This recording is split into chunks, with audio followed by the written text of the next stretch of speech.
Welcome back to class. This is an adults-only podcast. Today's episode might teach you something new about yourself, which is exciting, or slightly terrifying. Either way, let's get that adrenaline pumping.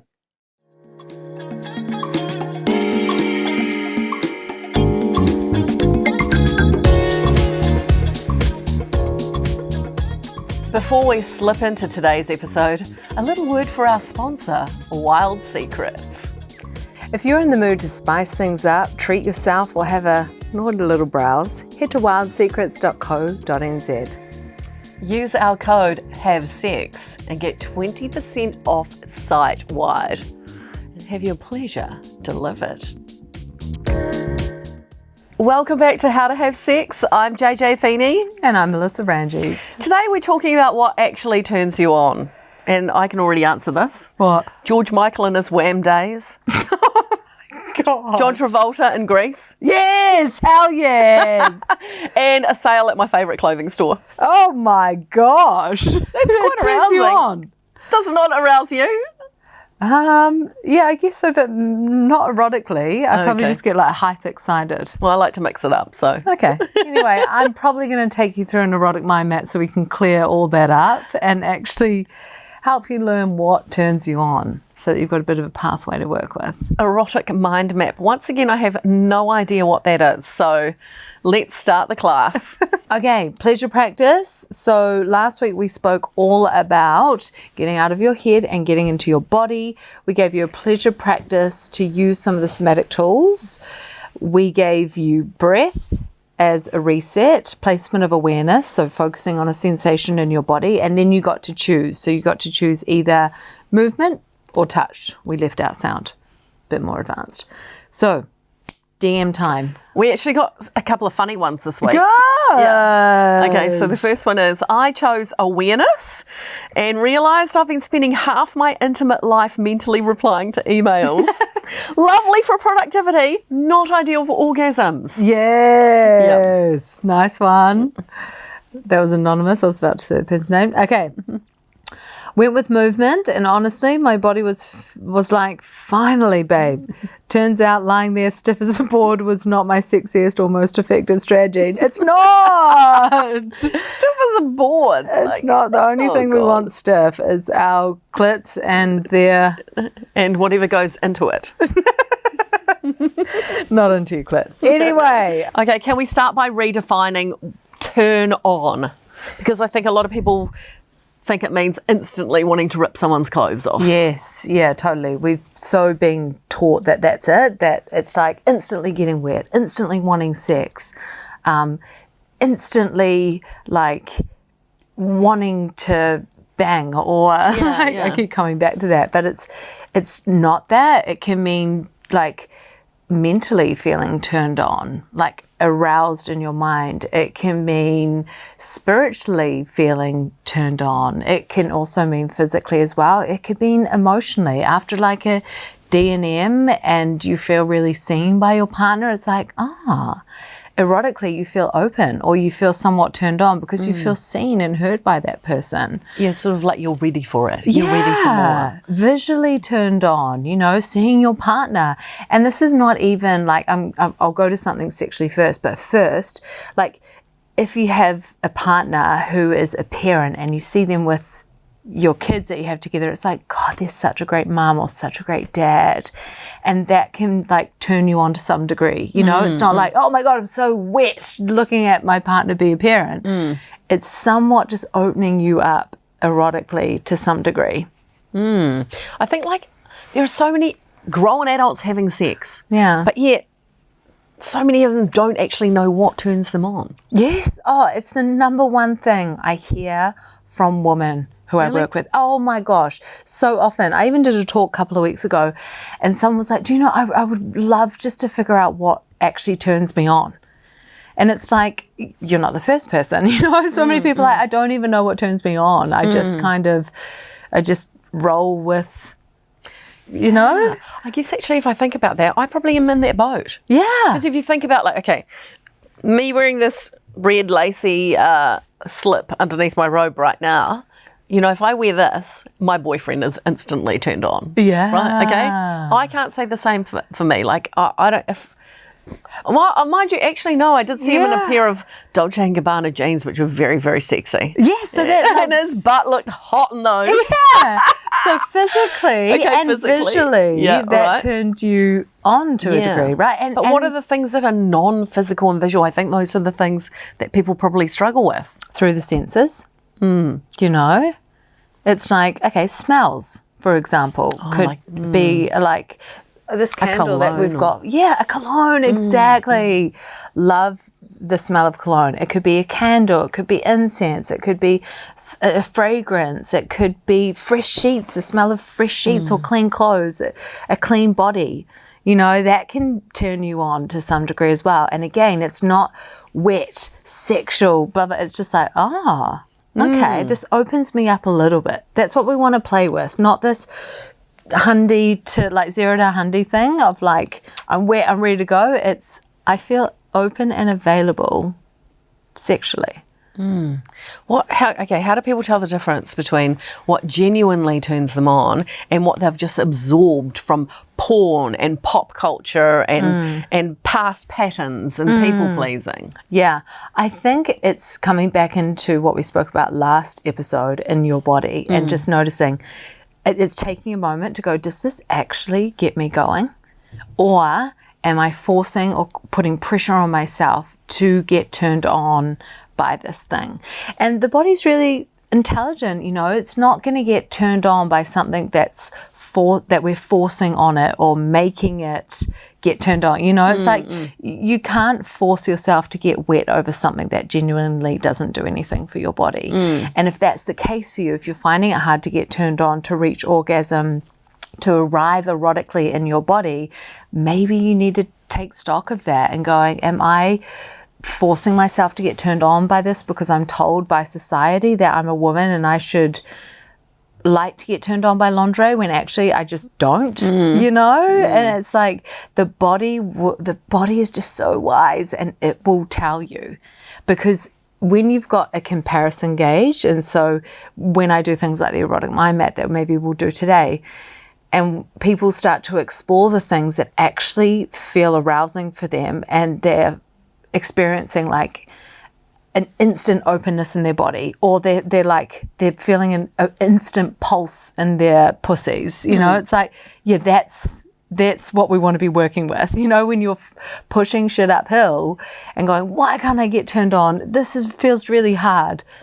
Maybe it's not doing it for you, you know, and you need to just take a moment to go, cool, maybe I need to learn about my turn on and my arousal and actually understand what gets me going. Is this going to be like the mind mapping that we do later on, that you can actually write a list for yourself? Yes. So like, my boyfriend in his Dolce & Gabbana jeans turns me on. Yeah. When he takes his shirt off and cooks for me. Yeah. Like things like that. But we go into the qualities of that. So there's actually something that you can do. Emily Nagoski's work called Brakes and Accelerators. So what accelerates your turn on? What breaks your turn on? So what accelerates your turn on? And she goes through your senses, so your 5 senses. So what you can hear, what you can see, what you can smell, what you can taste, what you can touch and feel. And she also goes into thoughts and imagination. And this is something that actually I did in my relationship after we had our first baby, to go, let's take stock of this and learn about each other. Like, what turns us on, what builds turn on, so our accelerators with each other, and then we read them out to each other. What breaks our turn on, and we read those out to each other. And it was such a cool way just to even just take a moment. It took like half an hour to do it because I really had to think, okay, through the senses, through the nose, but it just gave me all this sexual data that I could then share with my partner. That is so great. Yeah. And it's such a fun little exercise if you are in a relationship to do it with somebody else. Oh, I might do that. Yeah. That sounds fun. If you're not, then you can literally because what creates desire for a lot of people is context-dependent desire, which means we've got these little sexual ingredients that make it a lot easier for us to access our desire or sexual aliveness or sexual excitement. And when we know what those little ingredients are, which is a candle, or your boyfriend cooking shirtless for you. You know, it's like we can actually make the effort for those things to happen so that it's not as hard to feel turned on. You know, because some of us trying to get turned on in environments that don't do it for us. Yeah. You know? Yeah, I know. Like when you're watching the news, you know, you got home from work, you're tired, you sit down and watch the news, but your partner's a bit frisky because they haven't seen you all day. And you're just like, oh, God, not this right is not, now. Like, so that's it. It's like, okay, what environment does get you going then? But it'd be better if I walked in and you're already shirtless, the music's playing, the candle's going. Yeah, babe, that's better. See? Yeah. All right. It's just learning that stuff. We've got to be able to learn about ourselves instead of let, like, say, pop culture, society, religion, I don't know, all these things make it up for us. Yeah. And we are heavily influenced by that stuff, though. So, we are. and we're always comparing. We can't help it. It's just a natural thing. Can we be turned on by feeling adored and chosen and seen and praised and worshipped? Yes, hell yes. Yeah. I feel turned on by all of those. Queen. Queen Mel. Yeah. So I think there's something for women especially, being appreciated. Yes. And fully seen in your female experience, like as a woman, I think is top tier. You know, it's really top tier of like being praised and appreciated for you and your authentic self is, beautiful. You mentioned something earlier. You said something about charge in your body. Okay, so charge. Can you explain the difference between I like this sex act, like whatever you're doing at the moment, and this is actually what creates charge in my body? Because I feel like those two are not the same thing. No, they're not. No, which is like one of them, I like this sex act. So for example, it's like, oh yeah, I don't mind doggy. It's a bit fun and it's, you know, makes me feel a bit primal or whatever. Compared to like, wow, my whole body, and it's not even just your body, it's like your mind, your body, and you can even feel it in your nervous system. That could be a bit advanced, but you feel calm, you feel embodied, you're in your body, which means you're not in your head going, oh my God, is this, like, how do I look in this position? Am I there yet? It's like, I'm so taken over by turn on and arousal and just like, the fieriness of the moment, that is what creates charge for me. You know, it's such a different feeling to this is fun and this is cool and I don't mind this, to like, holy shit. Like, wow. What's happening right now? Oh my God. You know, there's charge. Think about it. So you said at the start, a sale at your favorite store. Like that brings you, I'm going to assume here, but that brings you some kind of excitement and like, oh my God, I'm going to get a deal. Like I could get some really cool clothes here. Yeah, if you got something new to wear, then you feel sexy. Yeah. So think about that in your body in a sense of like, you know, that's this excitement. I could get a deal here. I could have some new hot clothes, you know, that charges you up compared to walking in a shop that's like, oh, it's not my favorite shop, but there's a sale going on, so I may find something, but you don't feel charged around it. Yeah, you're not. Yeah, it's not that thrilling. You're like, all the stuff that's for sale is all the shit they can't get rid of. Yeah, exactly. So you go in with that mentality. Yeah, and it's all like all the sample sizes, and I'm never going to fit that. Which is like if we translate sexually, it's like, oh well, at least this will get them off, or it could be fun, or we haven't had sex in ages, so we better just do that. Great analogy. Okay, so is this why sometimes you can be with a lovely, attractive person, but still feel about as erotic as a folded tea towel? Folded tea towel. Wait, so what are you trying to say like, here? You know, you're with someone who's hot and you think this should be like turning me on because they're so hot, but you actually you just feel like nothing. Yeah, because there's so much more than just attraction, than just the physical aspect. If that hot person doesn't truly honor you, doesn't respect you, doesn't like care for your pleasure, doesn't put you first, or just rushes sex all the time, does not matter what they look like. Your body is going to feel like that folded tea towel. Yeah. You know? I know this with a couple of my guy mates who date very, very, very attractive women. Yeah. But the connection's not really there. They're only dating them because it looks good to have the arm candy. Yes. Yeah. But I've never heard of that.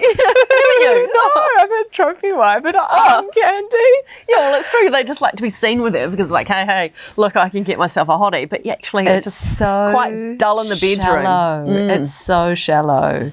Yeah. That's the thing. They're not erotically charged up. And it would be so interesting to talk about their sex life, you know, because I just want to go into that. I'm like, so what is it like for you? You know, are you just getting off? Because sometimes, and that's how you can tell with that question before, are you just getting off? You're having an orgasm, but it feels a little bit hollow. It feels a little bit shallow, but it's like, oh, well, I got off. That was sweet. Back to it. Or was it like, oh my God, that was earth shattering. Like that rippled from my toes up to my head. Like that was next level. That's what I mean around like, is it really turning you on or is it just an act that you've been told you should enjoy? Okay, I know you want to talk about erotic mind maps. Yeah.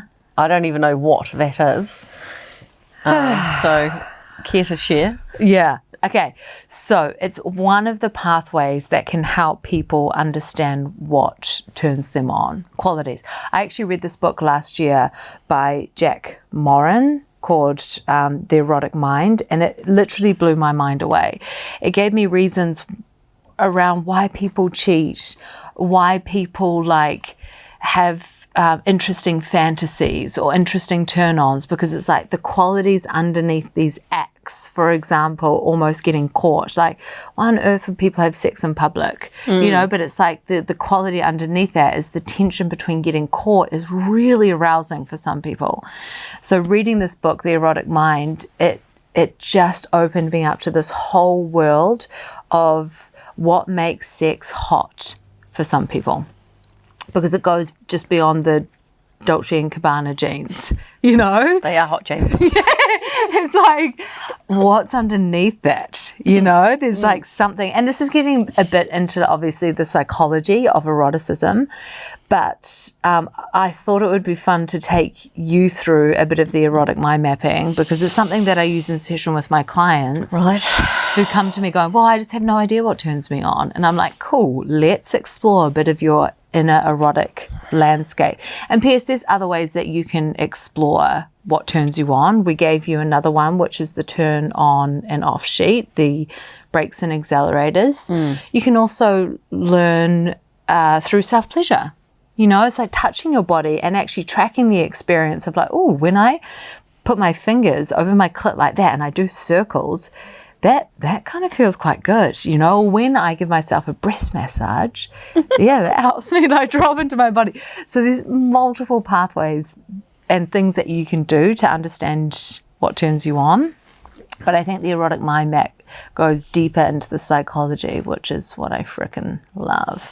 If you had to have a guess, what do you think my erotic mind map would say about me?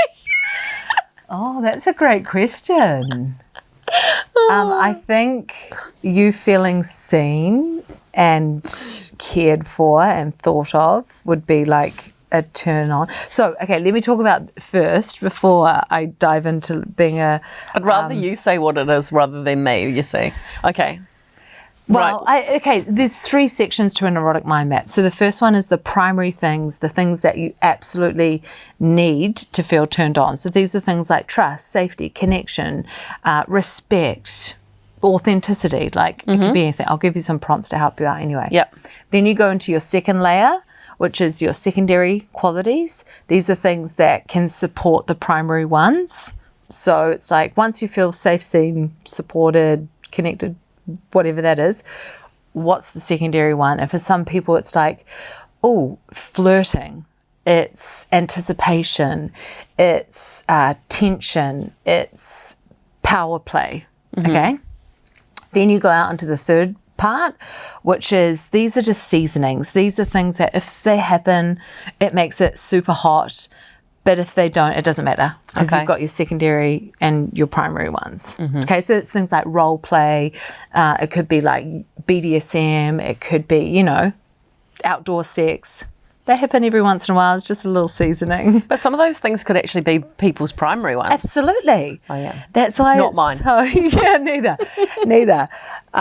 So that's what we're going to explore in session. Is this something today. that everyone's going to learn from, and they're going to be able to learn how to do their own erotic mind map? Yeah, and what I was thinking is we could actually put it in our Substack. So what we're going to do today, this is so that you don't have to hear the whole, because it usually takes about 15 to 20 minutes in session with a client. Oh my God. First you go into a meditation. We're going to speed it up because we're on a podcast. Mm-hmm. First we're going to go into a bit of a meditation. Why? Which, that just, the brats here. It sounded abrupt. I didn't mean why, but I said it wrong. But if I rephrase it. Why? Why?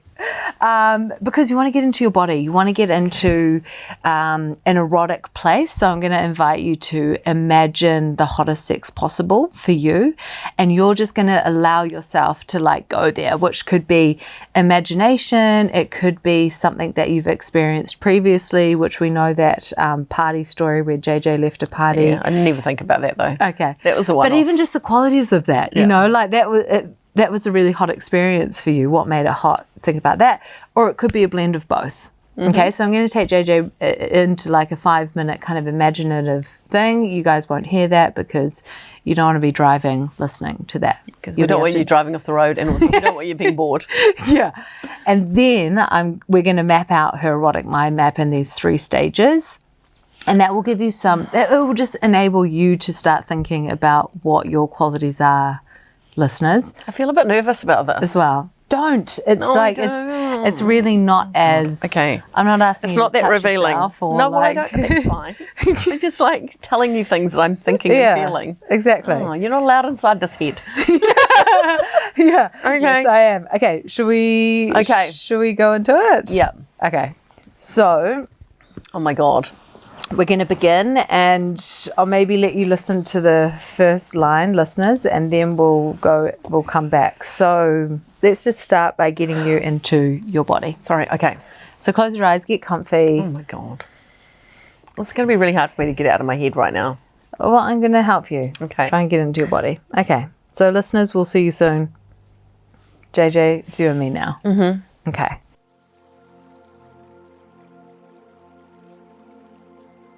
Here's a deal for you. Follow @HowToHaveSex podcast on Instagram, watch our story Monday night, and submit this week's code word, MAP. Why? Because Wild Secrets is giving away a surprise pleasure essential every week for the next 6 weeks, and it could be sitting in your mailbox instead of someone else's. Send us the code word. We announce the winner Tuesday on our story. Low effort, high reward. Honestly, it's the best kind of deer. So, I'm going to bring you back. You can open your eyes.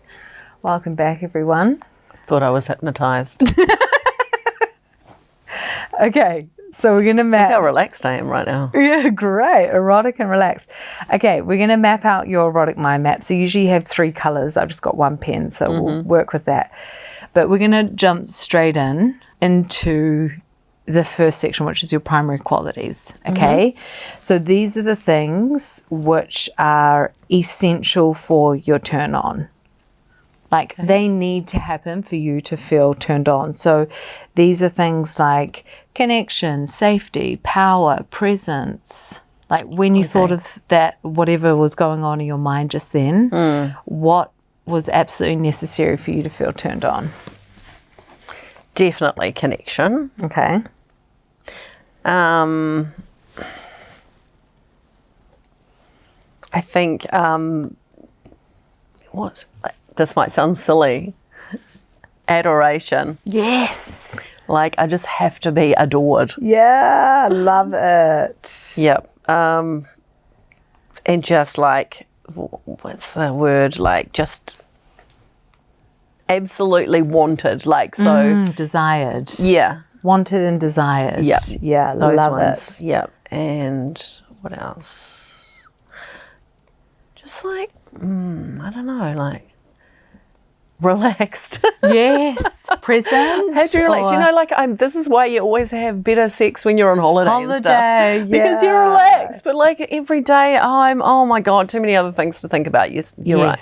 Yeah, if I'm relaxed, it's like way better. Okay, love that. And not distracted. So what's that word? Present. Present, yeah. Yeah, just let's focus on the positive one of that. Okay, so present. So for you to get turned on, the things that are absolutely essential to you are connection, adoration, presence, feeling relaxed and wanted and desired. Yep, sounds Love like it. Love it. Okay. Don't tell anyone about this, everyone. This is so embarrassing. Okay. Then we go into the secondary qualities. So you won't be able to see this, but I've connected them all together because they all are connected. Yeah. Okay. For anyone who was watching, it's just like a little... I'll show you. It looks like a mind map, basically. It's a little, We'll take a photo. What do you call it? A spider? Yeah, like spider web. Okay, secondary qualities. So these are supporting your primary qualities. They still feel important to you, but they're not like absolutely essential. So maybe they deepen the experience of like connection or feeling wanted and desired or relaxed. And these could be things like safety, fun, attention, play, trust. Trust, definitely. Okay. I do like a bit of fun because I hate taking things seriously. So a bit of like humour or like fun. Yeah. Okay. But there can also be like just an absolute passion. Yes, love that.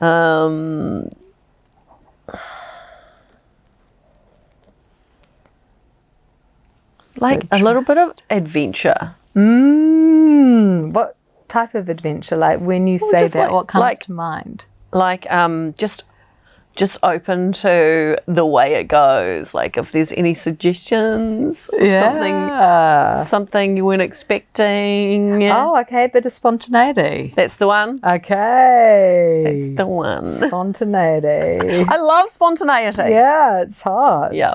I don't like planning things like this. Yes. You know, it's just spontaneity is way better. Okay. I don't know what else. When you think about the hottest sex possible, when you were there, things that like support these main things, you've got passion, trust, fun, spontaneity. Yeah.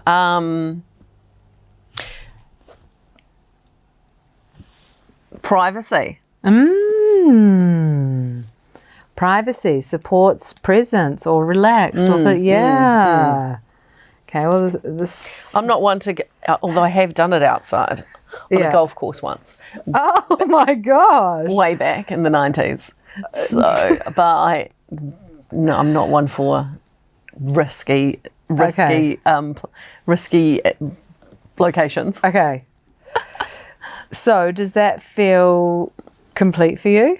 I'm not sure. I think so. Okay. I mean, there's probably more, but I can't think of them all right now. Okay. Last bit is the third part. So these are seasonings. So things that can like, if they happen, it feels extra hot. If they, like, that's not necessary. So that could be like, it's forbidden, it's role play, it's fantasy, it's novelty, it's ritual, things like that. Risk, taboo, eye gazing, flow state. Probably a little bit of forbidden. Yeah. Also, like I said, privacy, but if it does, I'm thinking of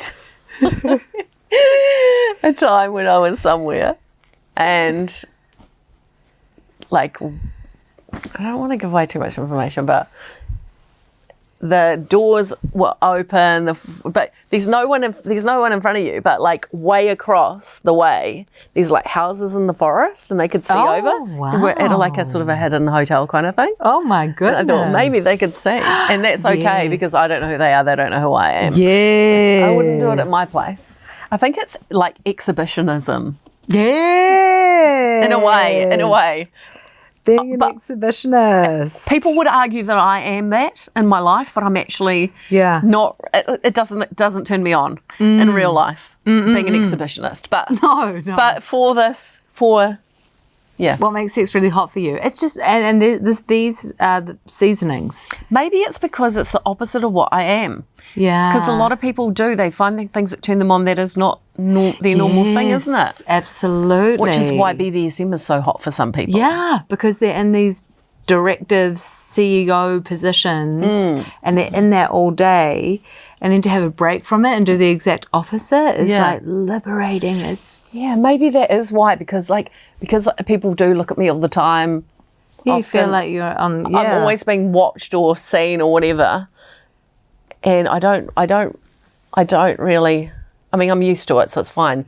But for some reason, I don't want that in my sex life. But then I wonder or fantasize that maybe people can see me. Yeah. It's weird, isn't it? But you can't see them. Yeah, I definitely don't want to see them. Okay. You can see someone staring back at you. Oh my God.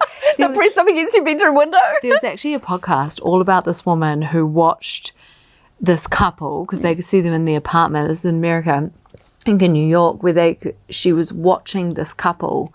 It's actually a sad story because she ends up like getting sick and dying, and the woman goes down and being like, hey, this sounds really weird, but I've been watching you and I've been seeing the love that you share between one another, and now like she's gone, what's happened, blah, blah, blah. Anyway, it was amazing. But she would see them having sex. All right. Yeah. And she got off on that. Yeah. Oh. I don't know if I'd get off on seeing I have seen lots of my neighbours having sex, and I didn't get aroused by it. Yeah. So it's not something I think. And I've also been to one of those live sex shows in Amsterdam. The weirdest thing. My sister's been to one of those, yeah. So weird. I thought maybe I'll get off on it, but definitely not. Like, No. I could get off on watching porn, Yes, but seeing people actually having sex in front of you is just like, Yeah.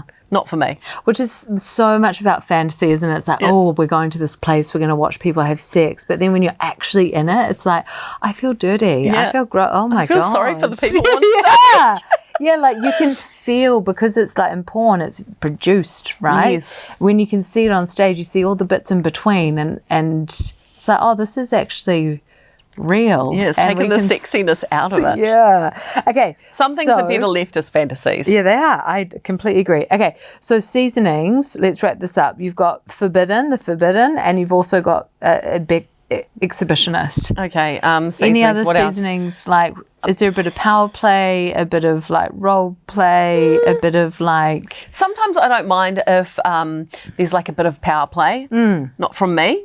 Okay. You know, not to be submissive, Yeah. but I don't mind someone who just takes charge, Yeah. makes the decisions for a change. Okay, so following. Yeah. Almost like following someone's lead. Yeah. Kind of like not submissive, but I don't submissive. mind being controlled. Okay, following the lead. Definitely not in real life. No one's allowed to control me because I'm the controller. So yeah, again, like you say, that's whole CEO thing. Yes. But I'm not really a BDSM person. I'm not at all, actually. But remember in the BDSM episode how we assume BDSM is instantly whips and chains and true. PVC. Like power play is BDSM, and most of us are already doing that. So, Okay, so maybe I am into BDSM. yeah, and not feeling shame about it. Like you're See, I'm a lot kinkier than you thought. Yeah, You think I'm just this vanilla woman. You said that you were vanilla. Yeah, well, I am. You said I'm A so lot- vanilla. Okay, the we're going to most wrap part. this up here, but usually I spend a lot of time with my clients going into this to really help them understand what turns them on. How do you feel after doing this? A little bit embarrassed. Oh no! Oh no! Okay, is that just because it feels vulnerable to reveal this? Also, I feel like, should it have been a bit spicier and sexier? But I don't know. I can't really lie, can I? But that's you putting a story on your own erotic thing that it's not enough. Yeah. It's not No. hot. you Obviously, know. I didn't put any in the clitoral stimulation. Where does that fit? That's not really an erotic quality. Oh, okay. That's- Never mind. No, we're looking at the psychology of eroticism right now. Oh, okay. But what we can see here is that for you, what like absolutely turns you on is there needs to be connection. There needs to be a sense of like feeling wanted and desired, relaxation, feeling present and adored. And you know, that gives you these like ingredients of like, oh, that makes so much sense when I'm with my lover. When they adore me, it really turns me on. And so you can literally like take this home and share it with your man and go, look at what I found out about myself. How could we explore that? And usually in session, I'll say to a client, okay, after looking at your erotic mind map, what is one quality that you'd like to enhance or you'd like to explore more? And sometimes they go for primary, sometimes they'll go, you know what, that little seasoning of the forbidden, I want to explore that a little bit more. And then we'll unpack, what does that look like for you? Okay, how could you do that with a date, a lover, your partner, whatever. So it's building off of like, you've got so much to work with and explore and experiment here. And it's such an easy way to understand what turns you on. I suppose we can put that on our social media for people to look at if they want. Yeah, we should. Since we've already shared it with everyone. Don't judge me though, okay, please. All right, quick pause, because if today's episode has got you in the mood, Wild Secrets has everything that you need. And if you use our code HAVESEX, you will get 20% off site-wide and get your pleasure delivered.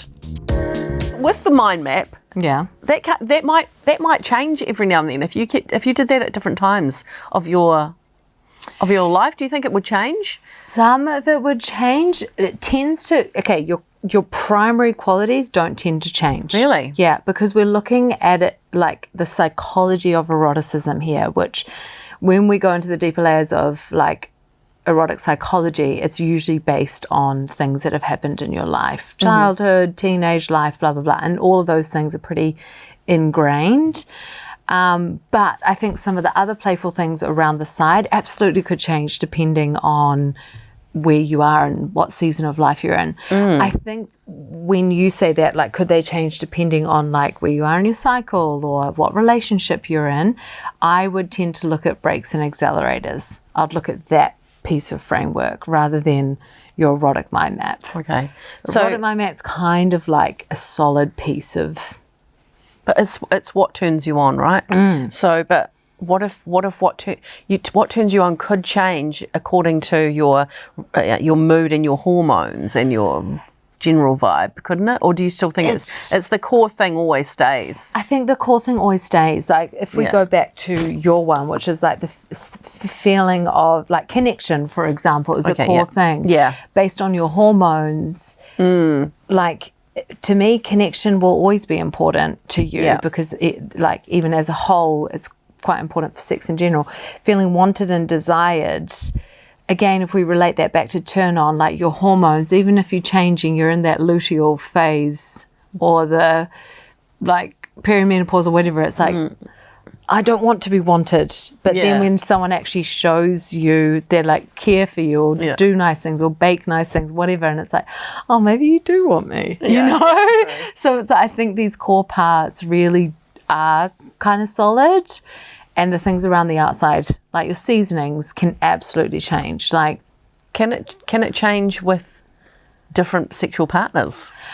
I usually say your erotic mind map is you. Okay. We don't want the like other people to influence your erotic mind map, because this is like your inner landscape of eroticism. If you are with a partner who doesn't want to desire you or make you feel wanted, then it's going to be challenging for you, because it's like a primary part of feeling turned on. So if you were in a relationship and you're like, I just don't know why I'm not getting turned on, or I never really feel turned on enough, and then we mapped this out and you're like, oh, it's because my partner doesn't know how to make me feel wanted. And it's not that they're crap at it, it's just that they could be speaking another language. When I look at this now and I see this tangibly, and I think about previous partners. What's coming up? Yeah, the ones that are there for the longer times do tick all of those boxes. Yes. Yes, and the relationships that don't work out for whatever reason, it's because some of those things are missing from the core mind map. Wow. Can you tell us what a couple of your ones are, or is that just... too personal? Or? No, not at all. I can tell you some of my primary ones, which are like trust, safety, connection, presence. So some quite similar. Similar. My outer ones, so secondary qualities which support those, is ravishment. Oh, yes. I love when someone's like, I just want to eat you. I just want, you know, which is similar to feeling wanted and desired. Yeah. Emotional connection, and another one was like spiritual sex. I really like, it's like spiritual sex means that it's gone beyond the physical, it's gone beyond the emotional, and it's like this, I don't really know how to explain it. It's like a cult. No. I'm having culty sex. I need culty energy to get turned on. Oh my God. And then on the outer, like some of my seasoning ones, roll. So when Roll, really? Yeah. So when we're playing out some form of role, which doesn't mean dressing up like a nurse. Yeah. Role is just like you're in this energy, I'm in this energy, which is you're leading, I'm following, or you're initiating and I'm blah blah blah. And then I feel like it's like cosmic sex. So it's like that, like the cervical orgasm things where it feels like I'm just obliterated out. When that happens, amazing. Doesn't have to happen every time, but when I get to go and shoot out into the stars. Yeah, you seem like someone who wants to leave the planet. Yeah, I do. Like loving it up there. Yeah. In the ether. And the pleasure. I'm literally floating on like Saturn. The Milky Way. Oh my God, that kind of feels. Yeah, I'm floating on pleasure. Oh my God. Well, that was great. Okay. So once you've discovered what turns you on, is it something that I mean, the mind map doesn't evolve too much, right? But what things that turn you on might evolve?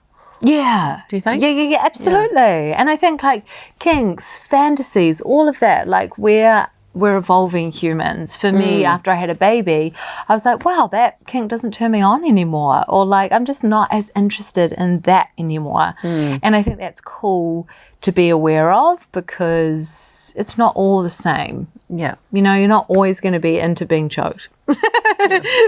Or you're not always going to, and again, like that can change with partners. Yeah, or you might even learn to like it at some point. Yeah, so you've there got can the be new things that you pick up and you think, oh, I like that. I wish I'd learned about that a few years ago. Yeah. Okay, so right. So what do you? Okay, when you've done your mind map, what do you do with the information once you've got it? Well, what I mentioned before is like picking a quality and then going, how can we enhance this? How can I explore this more? How can I communicate this with my partner and come up with a little like play date to explore connection or role or ravishment? Like, what does that look like for me? Like when I imagine the hottest sex possible, someone is like, just can't get enough of my body. I'm on a rock in the Caribbean. Yeah. And they're just like, I just need Damn, that's you. where I was too. I was secretly watching you, but you know. So it's like, cool, how can I explore ravishment in my relationship? Well, I've got to talk to my partner about it. I've got to understand what the ravishment looks like. Is it like receiving oral? Is it someone like just kissing you from top to toe? Yeah, or like what is ripping your clothes off? Yeah. And do you think that it's good to like, share the map with your partner? Yeah, so they understand you. Yeah. And do you think it's good if their one is similar to yours or different? Different. Really? Yeah. Okay. If it's similar, we're not creating attraction. We're not creating polarity. We're not creating, like, usually when we look at the psychology of eroticism, we tend to pick partners that are opposite to us. Which is why I always hear, I'm always the one initiating and my partner doesn't. Or it's like, we are attracted to what we are not. Which makes it hot. And when there isn't that difference, it's when sex falls flat. When it's not as erotic, which is, you think about bad boys or bad girls, and it's like, oh, I know I shouldn't want them, but I want them because they're different to you. They're bringing up this charge that is so not you, but it's attractive. So why can't we think that about good girls or boys? I know.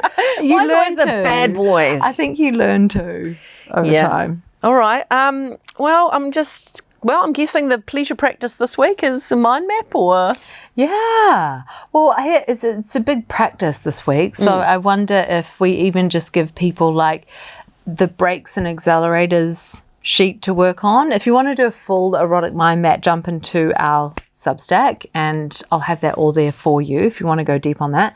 But if you want just a little something fun to do this week, I reckon do the brakes and accelerators practice. Get a piece of paper, line down the middle, brakes, accelerators, write down your 5 senses, add in thoughts and imagination, and just put like 1 or 2 things on each of those. So if the 5 senses, like the sight and the touch and the taste and blah blah, and then and what's a brake? So let's say sight. What a brake and accelerator on that? What would that be? Okay, so sight could be dim lighting. Okay, so that's an accelerator. Sorry, that's accelerator. Yeah, and then a brake, so it could be really bright, harsh lighting. It could be, let's just say that. Your partner with the nana pants on. Granny pants. Yeah. Or like dirty bedroom. Yeah. Untidy bedroom things you could can also see. be. Yeah, things you can see. Okay, that sounds great. And for like smell, for example, it could be a really nice like cologne or a candle, and then something that breaks you is BO, or morning breath, or... For sure. Yeah. That's why I don't like morning sex. I'm like, no, not until you've gone and brush your teeth. Face, teeth, body, go. Yeah, likewise. I sound like such a mom. Yeah. Okay, well, it's got a little bit hot in here. It was kind of enlightening, slightly exposing, but enlightening. Yeah. I think you did really well. Thank you. I think you did really well. And the good news is that you don't have to have this all figured out. If you're like, oh my God, I actually didn't know what turned me on, like all you need is a little bit of curiosity and a willingness to explore this. And once again, all these worksheets or whatever will be on our Substack. So we always write notes and put them on our Substack afterwards. So next week, we're going to be teaching you how to come back to sex after a dry spell. So if it's been a while and you're wondering, how do I get back into it? How do we get back into it? What do we do? I'm going to be teaching you that, or we're going to be teaching that. I have a bestie that really needs this episode. Yeah, I have clients that need this episode. It's been a long time. Yeah. It can be terrifying to get back into it. Absolutely. I even felt that after giving birth. And Really? it had been 3 months. Actually, it had been a bit longer. But it was like, I feel so new and awkward and weird and like, what's going to happen? Oh my God. Anyway. Looking forward to that. So that's next week. So we'll see you then. Bye-bye.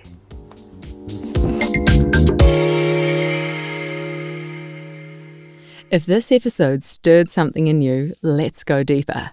Let's go to Sex School, a sex education platform for women run by yours truly. I show you how to apply these tips and tricks in real life, in your body, in your relationship, and in the bedroom. So if you're ready for the best sex of your life, head to the link in show notes and join us inside Sex School.